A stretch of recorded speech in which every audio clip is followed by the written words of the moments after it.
Are you ready to jump into the unknown and explore a world beyond your imagination? A world that tests your luck and is beyond limits. But the question is, are you ready to jump? If it is a yes, then you have jumped into the world of ultimate entertainment. Welcome to YOLO 247, a place of fun, indulgence, and endless surprises. ये जो सीमा बहन जी हैं, सीमा बहन जी खेल रही थी क्या PUBG कि तुम यहाँ से आओ फिर मैं अपने घर में तुम्हें छुपाऊंगा। ये सचिन को भी थोड़ा सा टाइट करा जाए, मेरी ये दरखास्त है। जय हिंद दोस्तों, मैं हूं मेजर गौरवारी और आप देख रहे हैं आज की ताजा तरीन खबरें। यूपी के एटीएस एंटी टेरर स्क्वाड ने सीमा गुलाम हैदर को उठा लिया और सचिन को उठा लिया। उनसे चल रही है पूछताछ और उनकी चाबी मरोड़ी जा रही है साहब। अब जैसे ही सीमा गुलाम हैदर की पूछताछ हुई और यूपी एटीएस ने करी, जब तक पुलिस इन्वॉल्व थी, नॉर्मल थाना पुलिस इन्वॉल्व थी, तब तक पाकिस्तान हाई कमीशन नहीं जागा। जैसे यूपी की एटीएस आया, एक्शन में आई, उठा के ले गई यूपी की एटीएस, तो साहब वहां पे ये लोग जागे पाकिस्तानी, जो दिल्ली में इनका हाई कमीशन है, और इन्होंने कॉन्सुलर एक्सेस मांगा, यानी कि हम सीमा गुलाम हैदर से मिलना चाहते हैं। अच्छा, सीमा से बरामद हुए हैं वीडियो कैसेट उसकी पुरानी शादी के, पाकिस्तानी आइडेंटिटी कार्ड वगैरह वगैरह, कुछ और दस्तावेज उससे बरामद हुए हैं। खैर, पाकिस्तान ने सरबजीत सिंह के मामले में तो कॉन्सुलर एक्सेस दिया नहीं और उसको मार दिया जेल के अंदर। ठीक है जी।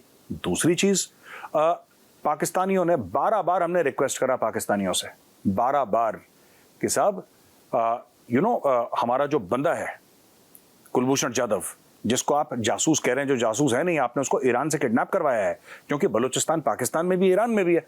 तो इन्होंने जब ये कहते हैं ना बलूचिस्तान से इसको पकड़ा, एक्चुअली ईरान के बलूचिस्तान से इसको पकड़ा था और पाकिस्तानी झूठ बोल रहे हैं कि पाकिस्तानी बलूचिस्तान से पकड़ा था। इसको वहां से किडनैप करा के पैसे देके फिर खरीदा है और खरीदने के बाद फिर सबको बोला है कि साहब ये दहशतगर्द है, ये जासूस है, ये फलाना है, सब झूठ।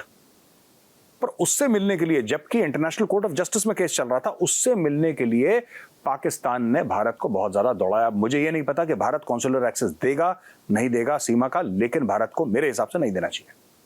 पहले सीमा के साथ पूरा इन्वेस्टिगेशन किया जाए, सचिन का भी किया जाए।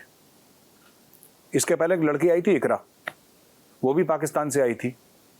ये जो सीमा बहन जी हैं, सीमा बहन जी खेल रही थी क्या पबजी? इकरा बहन क्या खेल कर आई थी? लूडो, ये पता नहीं। और हिंदुस्तानी लड़कों से मैं बोलना चाहता हूं, तुम्हें लूडो और पबजी खेलने के लिए सिर्फ पाकिस्तानी लड़कियां मिली हैं? भाई 200 देश हैं दुनिया में, किसी के साथ खेल लो। तुम्हें पाकिस्तानी बुलाने भारत के अंदर, और फिर यहाँ पर नेशनल सिक्योरिटी का आपको डिजास्टर करवाना है।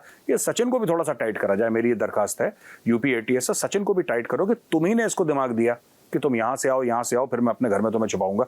हाँ, सचिन प्रेशर में है, मैं मानता हूं कि सचिन प्रेशर में है और इसी औरत की वजह से प्रेशर में है, सीमा गुलाम हैदर की वजह से।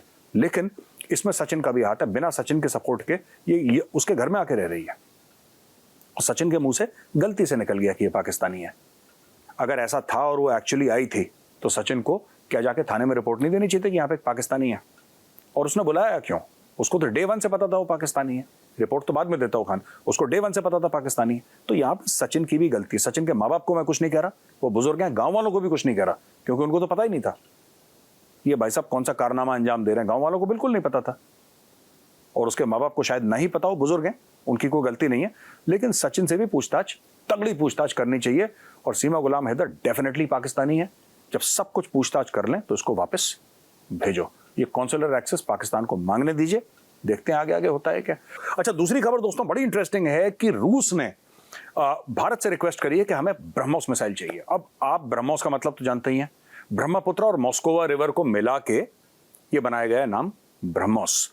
यानी कि 2 तहजीबें, 2 कल्चर्स, 2 टेक्नोलॉजी प्लेटफॉर्म्स, 2 दुनिया के लीडर्स, भारत और रशिया मिलकर बनाते हैं ब्रह्मोस। तो अतुल राणे साहब हैं जो कि इसके चेयरमैन हैं, उन्होंने मीडिया से बातचीत करते हुए एक बात बताई है कि साहब इस तरीके से रशिया का एक प्रपोजल आया है कि हमें ब्रह्मोस मिसाइल चाहिए। रशिया को क्यों चाहिए ब्रह्मोस मिसाइल? इसलिए चाहिए दोस्तों क्योंकि यूक्रेन लड़ाई में क्या रशिया को रिवर्सेस आ रहे हैं।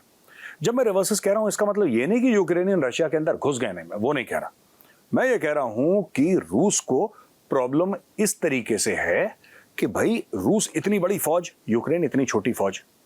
अभी तक तो रूस को 10 बार यूक्रेन को लपेट लेना चाहिए था, लेकिन रूस कर नहीं पा रहा। क्यों नहीं कर पा रहा रूस?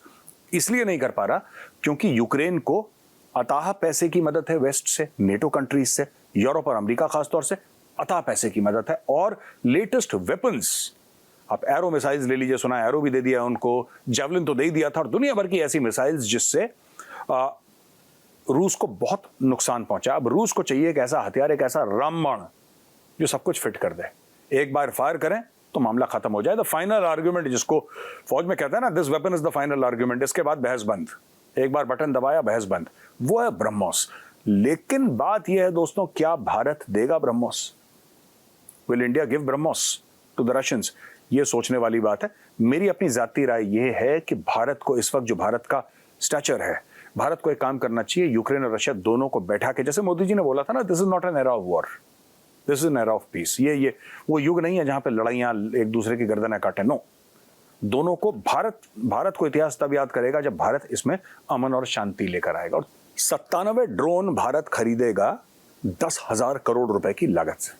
57 ड्रोन, 97 ड्रोन्स। ये ड्रोन होंगे हिंदुस्तानी, बनाएंगे हिंदुस्तानी और ये बनेंगे हिंदुस्तान में। मेक इन इंडिया इनिशिएटिव के तहत 97 ड्रोन्स, जिसमें दोस्तों सबसे बड़ा बेनिफिट होगा इंडियन एयरफोर्स को। 40 से ज्यादा ड्रोन इंडियन एयरफोर्स के पास जाएंगे, बाकी एयरफोर्स और नेवी के बीच बटेंगे।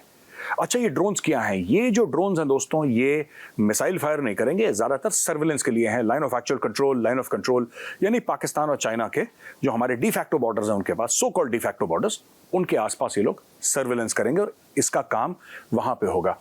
इससे दो फायदे होंगे साहब। एक तो ड्रोन इकोसिस्टम भारत में डेवलप होगा, क्योंकि सरकार जब, अब ये जो ड्रोन है ना दोस्तों, ये ऐसा तो नहीं कि आप और मैं इस्तेमाल करेंगे, हमारे घर से बड़े बड़े ड्रोन निकल रहे हैं, ऐसा तो है नहीं। ये कुछ खास गवर्नमेंट ऑफिसेज ही इस्तेमाल, गवर्नमेंट ऑर्गेनाइजेशन ही इस्तेमाल करेंगी।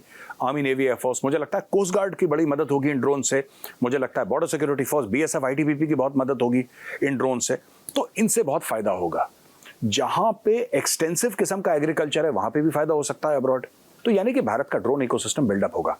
और जब भारत खुद के बनाए ड्रोन एक्सेप्ट करेगा और उनके रिजल्ट्स दुनिया देखेगी, तो दुनिया भर की फौजें फिर भारत से बोलेंगी कि भाई, जो आपने ड्रोन बनाया था, जो आप इस्तेमाल करते हैं ना, जरा उसका कोटेशन भेजिए, हम भी इसमें इंटरेस्टेड हैं। जैसे कि बात चल रही है ना, तेजस, अर्जेंटीना कह रहा है मैं तेजस खरीदना है, मलेशिया कह रहा है हम भी इंटरेस्टेड है इसमें। ये कब होता है ये काम? ये तब होता है जब आप खुद की टेक्नोलॉजी खुद स्वयं इस्तेमाल करना शुरू करते हैं। जब लोग कहते हैं हाँ कि इंडियन टेक्नोलॉजी में इतना दम है कि खुद इंडियन आर्मी, नेवी, एयरफोर्स को इस्तेमाल कर रहे हैं, लेकिन कुछ तो दम होगा इसमें, तभी तो इस्तेमाल कर रहे हैं, वरना नहीं करते। इसीलिए ये आप कॉन्फिडेंस दे रहे हैं। तो इससे क्या होगा कि ड्रोन का इकोसिस्टम बिल्डअप होगा भारत में, इसमें एडवांसमेंट होगी, और दूसरी, दुनिया भर में हमारी तूती बोलेगी और लोग हमसे ड्रोन खरीदने की कोशिश करेंगे, हमारे पास आएंगे, रिक्वेस्ट करेंगे कि साहब आपके ड्रोन बहुत अच्छे हैं।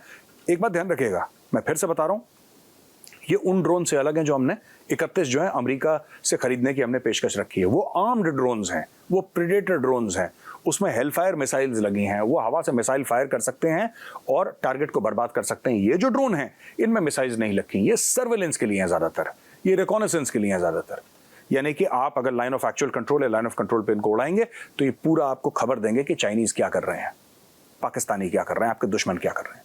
कोस्ट गार्ड को अभी मिल नहीं रहा है ड्रोन, लेकिन अगर कोस्ट गार्ड को मिलता है, मैं उदाहरण दे रहा हूं समझाने के लिए, कोस्ट गार्ड दूर से फ्लाई करके इन ड्रोन्स को बैठे बैठे एक दफ्तर में कोस्ट गार्ड ये देख सकता है समुद्र के ऊपर कि भाई कौन सा जहाज है, क्या आ रहा है, उसको इजीली आइडेंटिफाई कर सकता है। तो बार बार अपने हेलीकॉप्टर और अपने हवाई जहाज भेजने की जरूरत नहीं है, काफी काम ड्रोन भी कर लेगा।